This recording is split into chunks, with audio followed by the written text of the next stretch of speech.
against one is hardly fair. Double kill! Triple kill!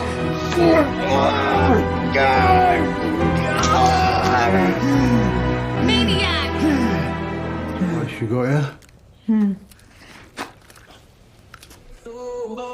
Na festa do fim de semana.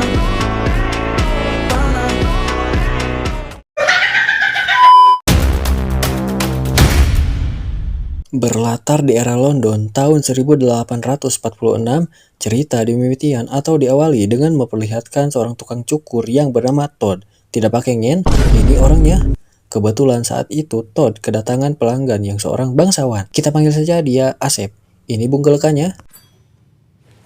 But you take pride in your work. Di sini, Todd tiba-tiba berkata bahwa si Asep adalah kaum elit yang suka tertawa di atas penderitaan orang lain. Mendengar hal itu jelas membuat si Asep murka. Akan tetapi, inilah yang terjadi. First blood!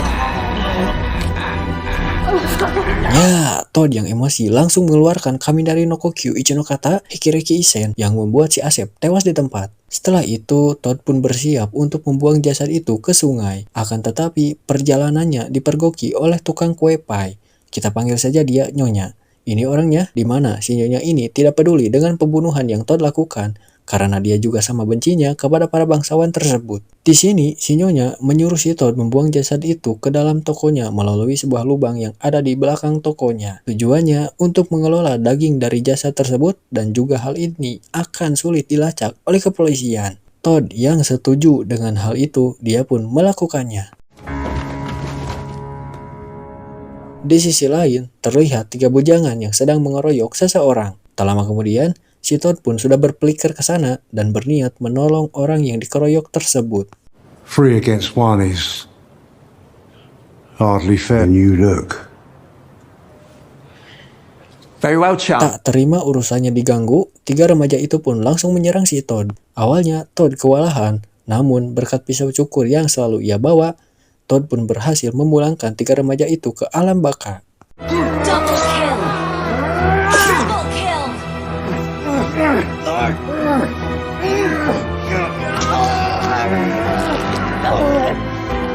Maniac!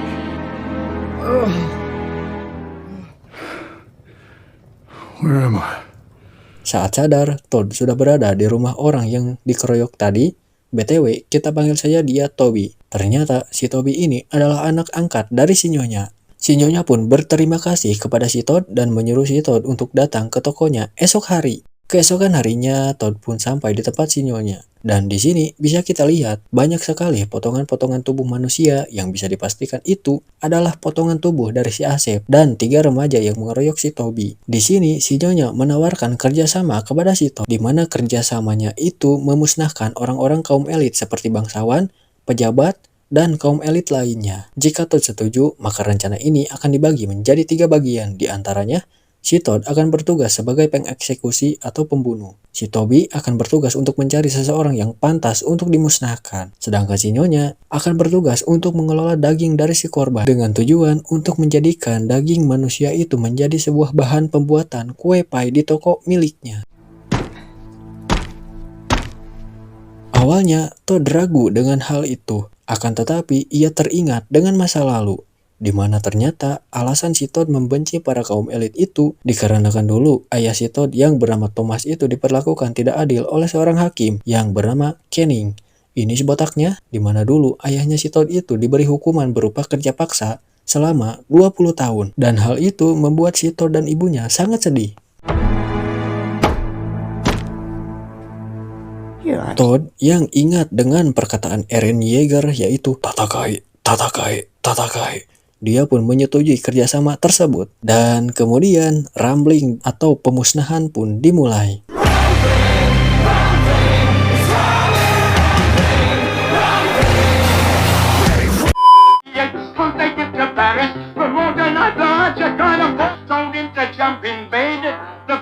Said I do feel bad. Said what would you like for a pick me up? He jumped out of bed and cried. Live like vegetarian. Who'll take it to Paris? For more than I want their names to be. Boiled beef and carrots. Nossa festa do fim de semana. Setelah hari demi hari pemusnahan itu dilakukan, di suatu malam Todd didatangi oleh seseorang. Kita panggil saja dia Agus. Ini pematuknya. Tujuan si Agus ke sini adalah untuk menagih uang sewa tempat cukur milik si Todd. Karena emang tempat usahanya si Todd itu hanya menyewa kepada si Agus. Todd yang masih punya uang hasil main kripto, dia pun membayarnya untuk 3 bulan ke depan. Di sini si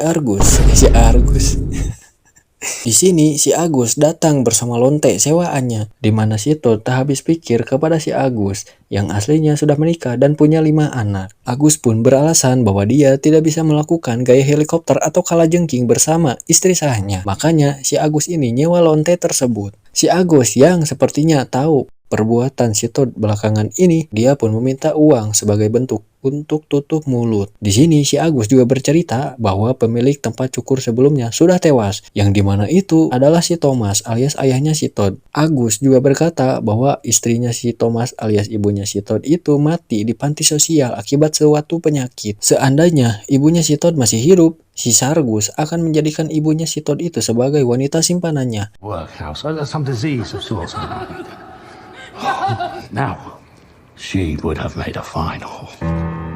Mendengar hal yang pimbang satun itu, Todd yang sangat emosi, dia pun langsung mencengkeram tangan si Agus dan menusuk si Agus beberapa kali sampai si Agus itu pergi ke sang pencipta. Savage! Setelah itu, Todd pun memberikan uang yang untuk sewa tempat tadi ke wanita sewaan si Agus sebagai tanda tutup mulut dengan apa yang terjadi barusan. Akan tetapi hal itu diketahui oleh ibu-ibu di sebuah gang. His name's Mr. Neary. Local business. One moment, please.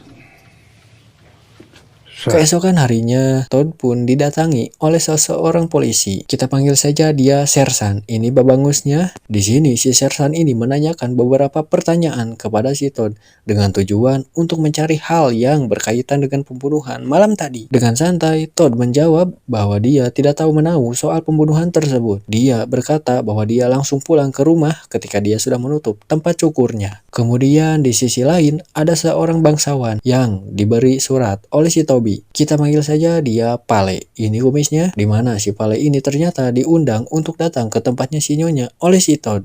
Di sini Todd menemukan sebuah fakta yang menyakitkan, di mana si Pale ini sama Fir'aunnya dengan kaum elit lainnya, yang di mana dia suka menindas orang-orang yang susah. Dan lebih parahnya lagi, si Pale mengiyakan fakta tersebut untuk mencari keuntungan pribadinya. Well, of course it was. If the pitiful cannot extinguish... Nadenge atau mendengar hal itu, Todd yang emosi itu langsung mengeluarkan Hinokami Kagura yang membuat si Pale harus log out dari muka bumi ini. They will stop beating in the end! Run away, you bastard! You bastard! Killing spree! Setelah itu, lagi dan lagi Todd pun teringat masa lalunya, yang dimana akhirnya kita bisa tahu penyebab dihukumnya si Thomas alias ayahnya si Todd itu. Penyebabnya, dulu si Thomas sempat menyerang seorang bangsawan menggunakan pisau. Hal itu Thomas lakukan sebagai bentuk perlindungan untuk melindungi keluarganya, yang ternyata diserang duluan oleh seorang bangsawan yang lagi mabuk dan nyewa lonte, yang tidak lain itu adalah si Asep. Makanya ayahnya si Todd itu melakukan penyerangan balik sebagai bentuk perlindungan untuk keluarganya. Akan tetapi, meskipun Thomas sudah menjelaskan, si hakim yang Fir'aun itu tidak percaya dengan kenyataan itu karena sosok si Asep yang ia kenal sangat baik dan rajin ibadah. Bapakmu rajin ibadah. No! What happened to my family? They've been ruined! Take him away. Kemudian tak lama si Nyonya pun tiba di sana dan mencoba menenangkan si Todd. Dan di sini si Nyonya bercerita bahwa dia dulu juga punya suami dan anak layaknya keluarga harmonis pada umumnya. Namun semua itu dihancurkan oleh orang-orang kaum elit termasuk si Pale, Asep, dan Pak Hakim Kenny yang pikoploken itu. Australia.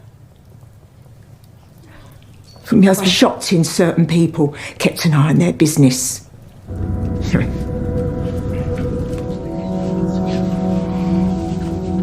Kemudian esok harinya Todd kedatangan pelanggan yaitu si Sersan yang ingin dikurut bulunya.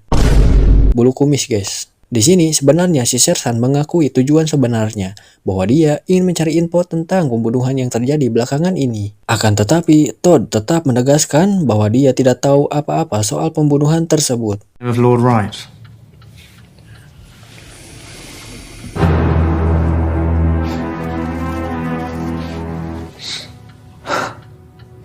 Exception. That's all.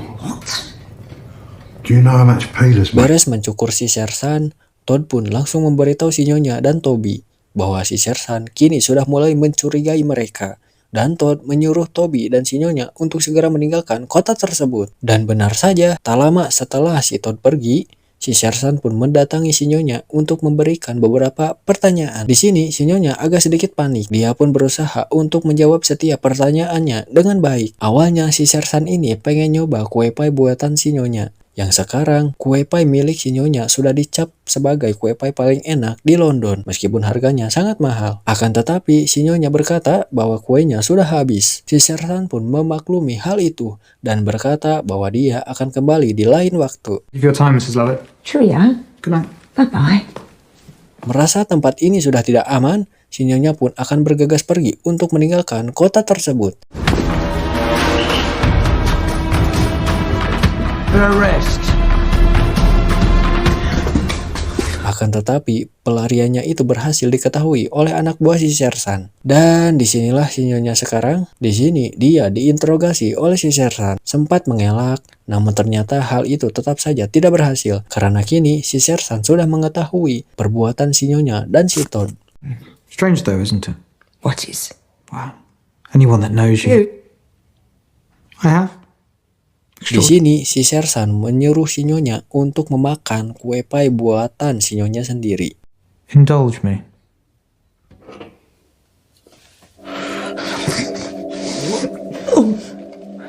Dan ya, si Nyonya jelas enggan memakannya karena seperti yang kita tahu, daging yang ada pada kue pie itu adalah daging manusia. Si Sersan pun dengan lantang mengatakan bahwa si Nyonya kini akan ditahan dan digantung karena si Nyonya adalah orang yang membantu si Todd melakukan kejahatan tersebut. Si Nyonya yang peduli setan dengan hal itu, dia pun langsung memberikan ceramah no jutsu kepada si Sersan bahwa si Sersan kini sudah menghancurkan kehidupannya, tidak memberi keringanan atau pilihan agar si Nyonya tidak dihukum, dan tidak beda jauh dengan orang-orang kaum elit lainnya termasuk si Canning alias Pak Hakim. And I tell you what, I'll come back. Singkat cerita saja, terlihat si Toby yang kini malah bekerja sama dengan si Sersan untuk menyeret si Todd ke penjara. Lah, what the hell man? Di sini Toby memberikan tongkat milik si Asep yang bisa dijadikan bukti kuat soal pembunuhan yang dilakukan oleh si Todd. Tak lama terdengar suara orang mengamuk, yang ternyata itu adalah si Todd. I'll cut you down. I'll take any of you. Any day. We need any of you. Stay back! Stay back! Di sini si Sersan yang merasa dirinya sudah menang karena bisa mengungkap pelaku pembunuhan si Asep, dia pun dengan tegas mengatakan kepada si Todd bahwa si Todd kini ditahan atas kasus pembunuhan si Asep. Todd yang diberitahu bahwa si Sersan dibantu oleh si Toby, dia pun sangat kecewa sekali kepada si Toby karena dia tak menyangka orang yang dia anggap keluarga kini berkhianat kepada dirinya.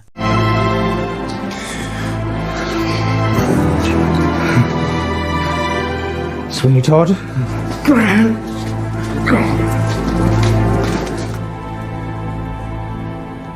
Disinilah Todd sekarang. Di sini Todd bertanya kepada si Sersan apakah si Nyonya dibebaskan. Sersan pun menjawab tidak.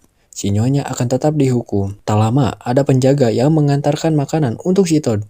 Di sini si Sersan langsung mengambil sendok makan itu dengan tujuan untuk berhati-hati kalau si Todd emosi. Karena emang di tempat si Todd ini tidak ada satupun alat atau benda yang bisa dijadikan senjata. Di sini si Sersan pun memberitahu si Todd bahwa si Todd akan dihukum gantung beberapa minggu lagi. Sebelum hari itu terjadi, Todd dikasih satu permintaan yang akan dituruti. Di sini Todd tidak minta skin legend, HP iPhone, PC gaming atau seblak ceker.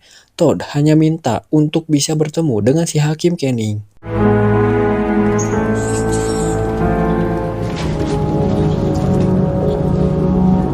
Beberapa hari berlalu. Akhirnya kita bisa melihat si Hakim yang di hari itu datang ke selnya si Todd. Di sini penjaga si hakim tersebut ingin menjaga si hakim. Takutnya si Todd itu bisa jadi QB ekor salapan. Akan tetapi si hakim ini tidak takut sama sekali. Karena emang di tempat tersebut sudah dipastikan tidak ada senjata yang bisa digunakan oleh si Todd. Dan mengejek si Todd bahwa si Todd hanya manusia biasa yang perbuatannya ketahuan dan bukan seorang pembunuh sadis. Di sini si hakim juga berkata bahwa dia akan menghukum gantung si Todd sambil ditelanjangi di sebuah alun-alun agar orang-orang bisa melihat seberapa mengerikannya hukum yang dibuat oleh si hakim botak itu. You are just a man. A plain and the demon barber of Fleet Street. No. They will... Di sini si hakim bertanya kepada si Todd, apakah si Todd pernah melihat seseorang yang dieksekusi? Todd pun berkata, iya, bahwa dia pernah menyaksikan keluarga yang dituduh membunuh seseorang bangsawan yang tidak mendapatkan keadilan dari seorang hakim korup. Yang tidak lain itu adalah kisah keluarganya yang dihukum oleh si hakim tersebut. Di sini Todd yang sudah bertahun-tahun memendam amarahnya, dia pun langsung mengeluarkan ceramah Nojutsu level 100 yang berisi tentang penghinaan untuk si hakim botak itu. Todd berkata bahwa si hakim adalah orang yang suka korupsi, tidak adil dalam memberikan hukuman, selalu membela orang-orang kaum elit, selalu tertawa di atas penderitaan orang lain, tidak tahu apa itu rasa sakit yang sebenarnya, menghukum orang yang tidak bersalah dengan sangat kejam, epik abadi, sering pakai sober roam di mobil Anton, fokus ke saku pribadi tanpa melihat masyarakat yang kurang mampu, dan yang lebih parah, sudah menghancurkan keluarga si Todd. Setelah ceramah Nojutsu itu diberikan, inilah yang terjadi.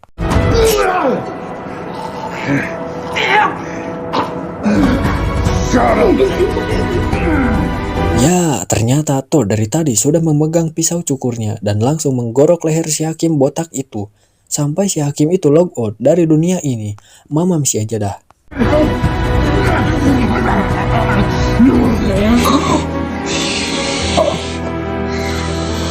Unstoppable! Wiped out.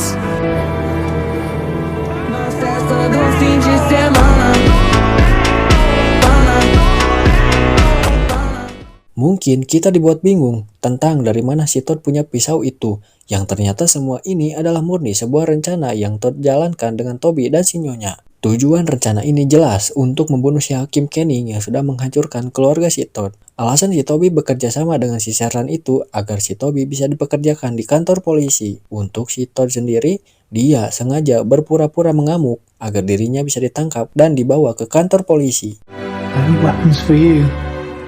Even a spoon. Sekarang bagian pentingnya.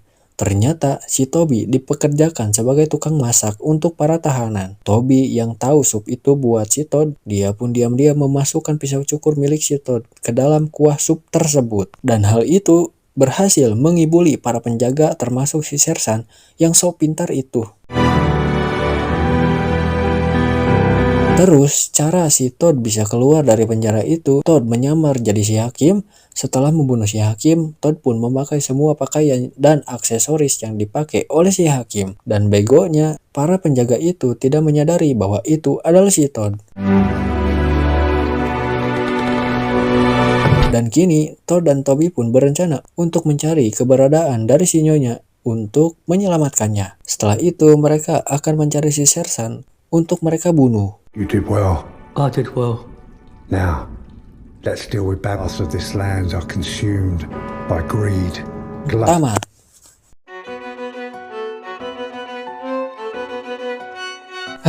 Gimana cuy filmnya? Apakah seru atau gimana? Coba tulis di komentar ya guys. Pebelit anjing. Oke lah cuy, mungkin segini aja untuk video hari ini. Mohon maaf ya kalau ada kesalahan dalam video, baik itu di kata-kata, kurang enak didengar, kurang sensor, atau salah penyebutan tokoh atau tempat dan lain-lain. Nah, sekali lagi saya minta maaf ya. Jangan lupa di like dan subscribe jika suka dengan videonya. Terima kasih. Oke lah cuy, gue Ari dan membini gue Rezek serta Kapten Live Ackerman yang bertugas mengucapkan terima kasih. Selamat beraktivitas dan Shinjo Sasageo. Sayonara semuanya.